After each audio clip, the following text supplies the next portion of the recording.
19টি word নিয়ে আরামবাগ পৌরসভায় বিজেপির একটি মাত্র কাউন্সিলর নাম বিশ্বজিৎ ঘোষ। এইবার তিনি আরামবাগ উৎসব নিয়ে সরব হলেন। অভিযোগ, বিরোধী দলের কাউন্সিলর হওয়ার কারণে চেয়ারম্যান অসহযোগিতা করছে। 3 বছর বিরোধী দলের কাউন্সিলরকে যেমন আরামবাগ উৎসবে ডাক পাচ্ছে না, ঠিক তেমনই বোর্ড মিটিংয়েও তাকে ডাকা হচ্ছে না বলেই দাবি। এছাড়া 19 নম্বর ওয়ার্ডের উন্নয়নমূলক কাজের কোনো নথি দেওয়া হচ্ছে না পৌরসভার পক্ষ থেকে। বিজেপি কাউন্সিলর তিনি এটাও জানিয়েছেন, চেয়ারম্যান প্রতিশ্রুতি দিয়েছিলেন 2024-25 সালে আরামবাগ উৎসবের নাম থাকবে। সেই জায়গায় দেখা হচ্ছে উৎসবের লিফলেটে নাম নেই কাউন্সিলর বিশ্বজিৎ ঘোষের, এমনটাই জানিয়েছেন তিনি। এ নিয়ে তিনি দ্বারস্থ হলেন সোমবার আরামবাগ মহকুমা শাসকে। ডেপুটেশন দিলেন তিনি। যদি সমাধান না হয় তাহলে বিজেপি ধর্নায় বসবেন বলেও জানায়। অন্যদিকে পৌরসভার চেয়ারম্যান সমীর ভান্ডারী জানায় ও কোনো যোগ্যতা নেই বলে ওর নাম নেই, আমরা প্রয়োজন মনে করিনি। এই প্রসঙ্গে কি জানাচ্ছেন চেয়ারম্যান সহ কাউন্সিলর, তাদের মুখ থেকে বিস্তারিত শুনুন। 24 আওয়ার্স আরামবাগের রিপোর্ট। আজকে 2024 ডিসেম্বর সোমবার, শেষ সপ্তাহ। সকালেতে আমি এসডিওর কাছে এসেছিলাম। 20 তারিখে আমি একটা লিখিত দিয়ে গেছিলাম এসডিওর কাছে যে আরামবাগ পৌরসভার সর্বক্ষেত্রে আমাকে বোর্ড মিটিং থেকে এবং পৌরসভার আমার 19 নম্বর ওয়ার্ডের উন্নয়নমূলক কাজ থেকে আমাকে সর্বক্ষেত্রে বঞ্চিত করা হয়।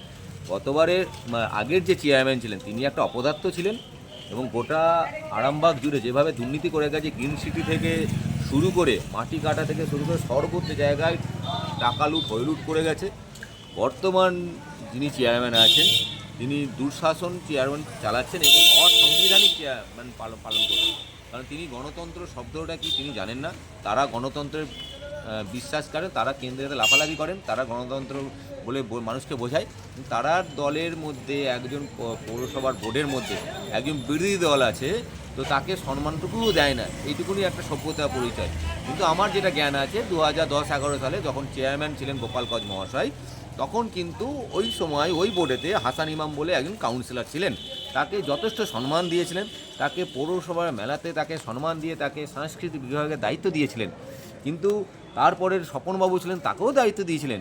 কিন্তু এখন দেখতে পাচ্ছি এই বর্তমান যিনি যিনি সংবিধানকে পালন করেন না, মানেন না, তিনি একবারে সে মানে কি বলবো মানে দুর্যোধনের মতন মানে শাসন চালাচ্ছেন। তো এটা আমি ধিক্কার জানাচ্ছি ওনার শাসন ব্যবস্থাকে। কারণ একটা বিরোধী দলকে সম্মান দিলে তাকে সকলকে সম্মানটা দিতে, এটা আমি জানি।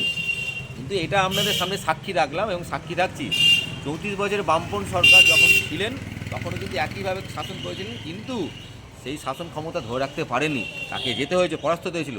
তৃণমূল যে শাসন ব্যবস্থা চালাচ্ছে একদিন তাকেও পরাস্ত হতে হবে, এটাও জেনে রাখবেন। কিন্তু এটা যেতে হবে। কিন্তু আজকের দিনে আপনাদের সাক্ষী থাকছি, আমি সাক্ষী রাখছি, কিন্তু এই শাসন ব্যবস্থা কিন্তু আপনাদের একদিন বিরোধিতা হবে। তখন কিন্তু এই মিডিয়া ঢাক পিটিয়ে তখন কিন্তু এই সংবিধান বিচার চায়, তখন কিন্তু আপনারা বিচার চাইলে পাবেন না। কিন্তু আজকে আমি সাক্ষী জানতে আপনাকে একদিন সাক্ষী থাকতে হবে, কাঠগড়ায় আপনাকে একদিন উঠতে হবে। কিন্তু যেভাবে যে দুর্নীতি, তাই আমি আজকে এসেছিলাম এসডিওর কাছে যে পৌরসভার যে মেলা চলছে, গতবারের চেয়ারম্যান এবং আমাদের পার্টির সকল কর্মীরা এসে পৌরসভায় এসেছিলাম, পৌরসভায় জেনেছিলাম যে পৌরসভার যে মেলা, সেই মেলায় 19 নম্বর ওয়ার্ড যে কাউন্সিলর বিশ্বজিৎ মানে যেটা আমার নামকে বাদ দেওয়া হয়েছে। কারণ কেন? আমি একটা বিরোধী দল থেকে এসেছি বলে আমার নামটাকে বাদ দিয়ে হয়েছে। তো গতবারে তিনি অনেক কাউন্সিলররা বলেছিলেন, প্রতিশ্রুতিবদ্ধ হয়েছিলেন যে আমরা প্রতিশ্রুতি নিচ্ছি, এবারে আমাদের সময় সীমিত, তাই আমরা এটা করতে পারছি না, তো পরের বারে তোমার নাম আমি অবশ্যই দেওয়ার চেষ্টা করব। কিন্তু প্রতিশ্রুতিবদ্ধ আর হলো না, প্রতিশ্রুতি রয়ে গেল। আপনি কি দেখেছেন আপনার নাম নেই? আমার নাম নেই, একদম নেই। এবং আমি দায়িত্ব নিয়ে বলছি আপনাকে, আমি এখন কাগজ দেখিয়ে দিচ্ছি, নাম নেই। তো সেই বিষয়ে আমি এসডিওর কাছে আমি জানতে এলাম।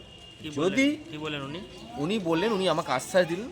আশ্বাসটা উপেন্দ্র সিং থেকে মধ্যেখানে মিডিলে দুটো এসডিও চেঞ্জ হলো, কিন্তু আশ্বাসটাই পাচ্ছি, কিন্তু আশ্বাসের প্রশ্বাস পাচ্ছি না, তো নিঃশ্বাসও পাচ্ছি না। তাই আমি সিদ্ধান্ত নিয়েছি যদি 26 তারিখের মধ্যে কোনো শোনা না হয়, আমি কিন্তু এসডিও অফিসের সামনে আমি ধর্নায় বসবো, গলায় কাটাউট নিয়ে।